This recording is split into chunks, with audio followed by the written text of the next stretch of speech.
Hi, Amy. This is Wes Fryer in Edmond, Oklahoma, and I just listened to a podcast presentation of your session from METC 2007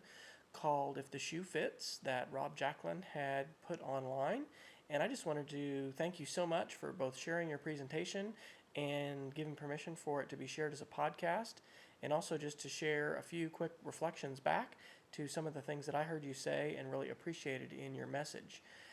The first thing that I really understood you to say was really to communicate the value of differentiated instruction. And I think that is just so important. I don't think we can take that for granted today, that all teachers or administrators or even parents understand. They probably understand, what differentiated instruction is, although they may not use that term. But the potential and really some examples of how that is happening in the classroom, how it happens in your third grade classroom, I think are really valuable, and I really appreciated that. I also really appreciated you explaining how you had to let go of some of the control that you have had traditionally in your classroom with everything that students and teachers are doing, or I guess more that kids are doing, not students and teachers.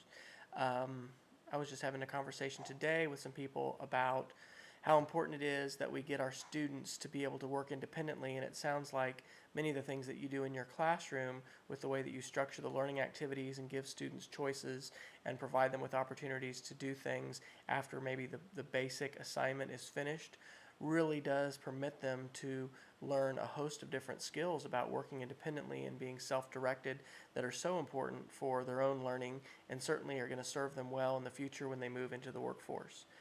The third thing that I definitely heard you say and I really respected and appreciated was how you've stood up for what's most important for kids. I think a lot of times teachers are intimidated by requirements and by what they're told, but they are the professional in the room, and in standing up for block scheduling and getting some more time for your kids, it sounded like particularly to do language arts activities, it really sounded like you were able to better differentiate learning and provide better uses of time and more in-depth learning experiences for students. So anyway, I just really wanted to thank you for sharing your message. I think it's remarkable that, even though I didn't get to see your session at METC, I happened to actually be at that conference, but obviously there's a ton of sessions and you can't go to only a fraction of them. It's just great to have a chance to hear you present. I've never seen you or seen your picture. I've just heard your voice and seen your PowerPoint and seen your links, but the work that you're doing for your kids is just phenomenal, and I think that the EMINTS program and the way in which it is encouraging teachers like you to take a very differentiated, constructivist, and inquiry-based approach to learning, where it's not just